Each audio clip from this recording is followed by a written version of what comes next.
গত বেশ কয়েকটা দিন বৃষ্টির পর আজকে বিকেলের এই একটু রৌদ্র বেরিয়েছে।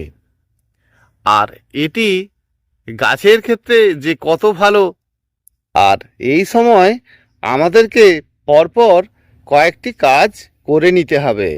একদম আমাদের মিস করা যাবে না, কিন্তু কোনোভাবেই মিস করা যাবে না। যে গাছ আপনার এত সুন্দর, সেই গাছ গত কদিন ধরে এই বৃষ্টি খাওয়ার পরে সেই গাছের যে শিকড় ঠিক ততটা ভালো নেই। আর এর সময়ে আমরা আমাদের যে গাছ, সেই গাছের কয়েকটি ভুল কাজও কিন্তু করে ফেলবো না। আর আমাদের এতটুকু ভয় পাওয়া যাবে না। এই বৃষ্টির ফলে আমাদের বেশ কিছু গাছের পাতা ঝরে যায়, বেশ কিছু গাছের খারত্ব রূপ দেখা যায়। যে 10টি কাজের কথা আপনাদেরকে বলবো, বৃষ্টির শেষে সেই 10টি কাজ আপনি অবশ্যই করুন। এই গাছটির সৌন্দর্যতার সাথে তার অবনতির দিক যাতে না ফিরে আসে, আর আমাদের ছোট গাছ বড় গাছ সব গাছের পিছু আমাদেরকে নজর দিতে হবে। নমস্কার, পুষ্পশ্রী নার্সারি কোলাঘাট, আমি কমল। আর আজকে আমরা এইরকমই 10টি বিষয় নিয়ে শেয়ার করব। আমাদের প্রতিটি গাছকে কিন্তু ভালো রাখবো। আর ফোন নাম্বারটা 9609456194। নাম্বার 1, আমাদের যে সকল সূক্ষ্ম সূক্ষ্ম গাছগুলো রয়েছে তাদের মধ্যে পড়ছে কিন্তু এই ভিনকা বা নয়নতারা ফুলের গাছ। আমাদের প্রতিটি বন্ধুর বাড়িতেই কম বেশি এই গাছ কিন্তু রয়েছে। এই দেখুন, লাগাতার কয়েকটা দিন ভারী বৃষ্টিতে গাছের যে তোলাভাগের পাতা বেশ কিছুক্ষণ ধরেই আমি আজ সকালে এই গাছটির পাতা পরিষ্কার পরিচ্ছন্ন একেবারেই করেছি। এই ভালো থাকা অবস্থাতেও গাছের যে পুরানো পাতা আমরা যদি সম্পূর্ণ গাছ থেকে না ফেলে দিই, কোনোভাবেই যদি গাছের গোড়ায় হাওয়া বাতাস রৌদ্র না পায়, বৃষ্টি যখন গাছের গোড়ায় থাকে বা অতিরিক্ত গাছের গোড়ায় যখন জল দেওয়ার থাকে, তখন কিন্তু গাছ আরও তাড়াতাড়ি বৃদ্ধি করার চেষ্টা করে। কিন্তু মাটিতে অতিরিক্তভাবে নাইট্রোজেন খাদ্যগুলো থাকলে তখন কিন্তু এই প্রভাবটা পড়ে যে হুট করেই পাতার মধ্যে একটি দাগ হয়ে পচে যাওয়া। এই জন্য আমাদেরকে এই বর্ষাকালে কোনোরূপ নাইট্রোজেন খাদ্যটা গাছের গোড়াতে একদমই না দেওয়া। বৃষ্টি শেষে আমাদের গাছের নিচকার তলাভাগের যে সকল পাতা পরিষ্কার পরিচ্ছন্ন করে একেবারেই ফ্রেশ করে দেওয়া। দরকার যে সকল পাতাগুলো রয়েছে সেগুলোকে একেবারে সুন্দর করে তুলে ফেলে দেওয়া। পাতাটা একেবারে পুরানো এবং পাতা হলুদ হয়ে গেছে, সেই পাতা গাছ থেকে তুলে ফেলে দেওয়া। এতে যে সকল গাছ আপনার রয়েছে, নাম্বার 2, গাছের পাতা যখন আমরা পরিষ্কার করে দিয়েছি এবং মাটি একেবারে পরিষ্কার করে দিয়েছি, মাটির মধ্যে কোনো রকম আবর্জনা আমরা কিন্তু রাখছি না। ছোটোখাটো ঘাসপালা যে সকল ফুটেছে সবকেই কিন্তু আমরা তুলে দিয়েছি। কোনো কিছু ভাবনা চিন্তা না করে আমাদের গাছের গোড়াতে মাটি ভেজা থাক আর নাই থাক, আমাদের গাছের গোড়াতে একটু করে ফাঙ্গিসাইড, যে কোনো ফাঙ্গিসাইড দিতে হবে। সেটা সাব ফাঙ্গিসাইড হতে পারে, ব্যাবিস্টন ফাঙ্গিসাইড হতে পারে আপনার বাড়িতে আরও অন্য কিছু রয়েছে। সেটা আমরা দিলে গাছের গোড়াতে লিটারে 2 গ্রাম করে ভেজা অবস্থাতেও দিতে পারি। আর বর্ষাকাল বৃষ্টির পর মানে ভেজা অবস্থাতেই আপনাকে দিতে হবে। এবং সাথে সাথে আপনাদেরকে ওই গাছেও কিন্তু একটু ফাঙ্গিসাইড স্প্রে করতে হবে। গাছের মধ্যে ফাঙ্গিসাইড দিতে হলে আপনারা অবশ্যই লিটারে 1 ml করে দিয়েই ভালো করে গাছের কাণ্ডের উপরেও কিন্তু আপনারা ওই ফাঙ্গিসাইড স্প্রে করবেন। নাম্বার 3, গাছের গোড়াটিতে আপনারা একটা আঙুল দিয়ে দেখবেন, যদি দেখেন মাটি শক্ত হয়ে গেছে তাহলে জানবেন ঠিক আছে। সকল কিছু কাজগুলি করে নেওয়ার পর আপনারা যেটা করবেন যে এই মাটিকে প্রথম দিনটা কিন্তু আপনারা একেবারেই দিকে খুবড়ে দেবেন না। বৃষ্টির শেষে যখন রৌদ্র পাবে, আর রৌদ্র পেলে গাছটি একটু ঝিমোতে পারে। সে ঝিমোনো অবস্থা দেখে ভয়ে আপনি কিন্তু গাছটিকে একেবারে ছাওয়াযুক্ত জায়গায় নিয়ে আসবেন না। দিন আপনার গাছটি ঝিমোনো ভাব থাকবে এবং প্রথম দিন উপরের মাটিটা শুকিয়ে যাবে, ঠিক তার পরের দিন অর্থাৎ যেদিন বৃষ্টি খাওয়ার পরে আপনি দেখছেন মাটির মধ্যে চড়ি পড়ে গেছে, মাটি কমপ্যাক্ট, মাটি ভেজা আছে এবং গাছ কিন্তু একটু রৌদ্র খেতেই গাছটি ঝিমোনো ভাব, তাহলে সেদিন আপনি মাটিটিকে এলোমেলো করলেন না, ঠিক তার পরের দিন এলোমেলো করলেন। আর এলোমেলো করলে এই উপরের যে শুকনো মাটিটা হয়েছিল, নিচুকার যে ভেজা মাটি আবার উপরে আসবে। তাহলে এটা আপনাদেরকে ওয়েদার ভালো দেখলে করতে হবে। যদি দেখেন আবারও বৃষ্টি হচ্ছে তাহলে কিন্তু আর এলোমেলোটাও করবেন না। নাম্বার 4, যদি আপনারা দেখেন যে আমাদের সকল গাছেরই মাটি খুব ভুরভুরে এবং হালকা, তাহলে আপনি একদিন দেখার পরে দ্বিতীয় দিন আর সুযোগ দেবেন না।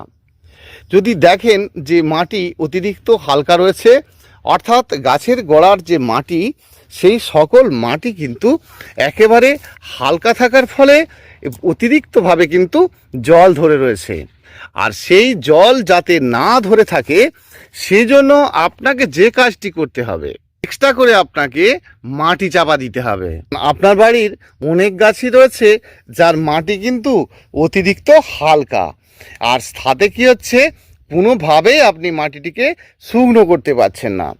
যখন আপনি কাজটি করবেন, পরিষ্কার খোলা আকাশ এবং রৌদ্র ভিজিয়েছে, সকালবেলায় আপনি মাটিটাকে খুবড়ে দেবেন, তারপরেই কিন্তু একটু রৌদ্র খেয়ে যাওয়ার পর আপনি এক্সট্রা করে মাটি চাপা দেবেন। ভয় পাওয়ার কিছু নেই, আপনার মাটি হালকা থাকলেও আপনার গাছটি কিন্তু ভালো থাকবে। নাম্বার 5, আমরা যখন মাটি খুব ভালো করে তৈরি করি, মাটির খাদ্যটা একটু জল পড়া মানেই একেবারে গাছ কিন্তু মনের মতো করে বেড়ে ওঠে এবং সেই গাছের একটি একটি ডাল ভীষণ লম্বাটে হয়ে যায়। আমরা যদি এমতো অবস্থায় ওই ডগাটিকে কাটিং করে দিই তাহলে কিন্তু ফুল আসাটা বন্ধ হয়ে যাবে। আমরা যদি ওই গাছেরই নিচকার পাতা সকল ভালো করে পরিষ্কার পরিচ্ছন্ন করে দিই তাহলে কিন্তু ওই গাছের ডগাটি কাণ্ডটি বেশ মোটা হতে থাকবে এবং ওই ডগাটি কিন্তু আরও বৃদ্ধি পেতে থাকবে। পরে আসবে আপনার গাছে কিন্তু ফুল।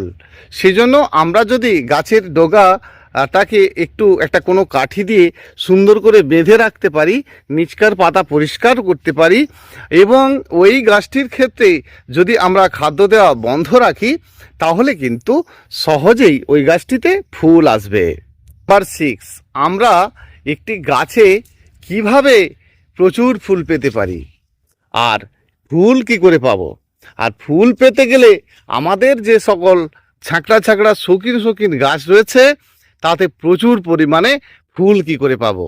এই বর্ষাতে আপনি ফুল পেতে চান তাহলে গাছের গোড়ায় বিশেষভাবে জল দেওয়া নয়। যে গাছটি আপনার বড় হয়েছে এবং বৃদ্ধি হয়েছে প্রচুর এবং সেই গাছটির শেকড় রয়েছে প্রচুর, এই গাছটি আপনি এই বর্ষাতেও যদি সাইডকার মাটি হালকা এলোমেলো করেন কোনো ক্ষতি নেই। এবং আপনারা যদি খুব তাড়াতাড়ি ফুল চান তাহলে এই গাছের গোড়াতে জল একেবারে মেপে ঝোপে দিন, জল দেওয়া বন্ধ করুন এবং আপনি যদি চান তাহলে একটু কলার খোসা এবং পেঁয়াজের খোসার জলটা কিন্তু গাছে দিতে পারেন, দিলে খুব তাড়াতাড়ি ফুল আসবে। আর বাজার থেকে যদি কিনে দিতে চান তাহলে সুপার ফসফেট এবং পটাশ 2 সমান নেবেন, তার থেকে মেখে টেবিল 4 চামচের 1 চামচের বেশি নেবেন না, আর সেটাই কিন্তু সপ্তাহে একটা বারই দিন, দেখবেন আপনার গাছে ফুল এসে গেছে। নাম্বার 7, যে গাছটিতে প্রচুর ফুল হচ্ছে এবং ফুল শেষে একেবারে গাছটি নিচের দিকে একেবারে ঝুঁকে পড়েছে দেখুন, আর প্রচুর ফুল হচ্ছে, এই ফুল শেষে গাছটিকে আমাদেরকে আবারও সারিয়ে তুলতে হবে, তা নইলে কি হবে, গাছের তলাভাগের পাতা হলুদ হবে এবং উপর দিকের যে ডগা, বিশেষ করে এই অপরাজিতা গাছেও দেখা যায় যে পাতা সকল হলুদ হয়ে যাচ্ছে। ক্ষেত্রে আপনাদেরকে অবশ্যই কিছুটা করে কেটে ফেলে দিতে হবে। এখন ডগা বেরোলে আপনারা যে খাদ্যটা দেবেন এই গাছের ক্ষেত্রে যতক্ষণ না ডগা বেরোচ্ছে দেবেন না, এই খাদ্যটি আপনারা দেবেন বানানো খাদ্য। আপনার যে বানানো খাদ্য রয়েছে বা জৈব খাদ্য একটু বেশি দেবেন, প্রায় 6-8 রকমকে আপনারা মাটির সঙ্গে মেখে সব সমান সমান নেবেন, আর সেটাকে জলের ছিটে দিয়ে 7টা দিনের মতো আলাদা জায়গায় রেখে দেবেন। তারপরে দেবেন বা লিকুইড কিচেন কম্পোস্ট যে কোনো তরল খাদ্য আপনারা কিন্তু দিতে পারেন। দিলে আপনাদের গাছে আবার সুন্দর হয়ে উঠবে, কয়েকটা দিনের মধ্যে আবারও গাছে ফুল আসবে। নাম্বার 8, যে গাছে বৃদ্ধি হচ্ছে না অথচ মাটি সঠিকভাবে করা রয়েছে, এবং এই সঠিকভাবে করার জন্য আমাদের গাছের গাছ কেন বেড়ে উঠছে না, এই নিয়ে আমরা বড় দুশ্চিন্তায় রয়েছি। দেখুন, এই খাদ্যটিকে আপনাকে খাইয়ে দিতে হবে, অর্থাৎ মাটিকে ভালো করে রৌদ্র বেরোলে বারে বারে নিচ পর্যন্ত, অর্থাৎ বর্ষার এই অতিবৃষ্টিতে নয়, নিচ পর্যন্ত বারে বারে খোপড়াবেন, শুকনো হবে, এবং একটু করে ডোগাটাকে পিঞ্চ করে দেবেন। পিঞ্চ কখন করতে হবে নিশ্চয়ই বুঝলেন। আর পিঞ্চ করার পরে নূতন নূতন ডোগা বেরোবে, তারপরে আপনি খাদ্য দেবেন। তার আগে কিন্তু এই গাছটিতে খাদ্য দেবেন না। নাম্বার 9, গাছের গোড়ায় যে কোনো খাদ্য দিলে, লিকুইড খাদ্য, বানানো খাদ্য যাই দেন না কেন, মাটি খুবড়ে না দিলেও হবে। আপনারা কিন্তু উপরে উপরে দেবেন, দেওয়ার পরে ওটা শুকনো হবে। লিকুইড খাদ্য দিলে গাছের গোড়াটা রৌদ্রে ভালো করে শুকনো হবে, তারপরে জল দেবেন।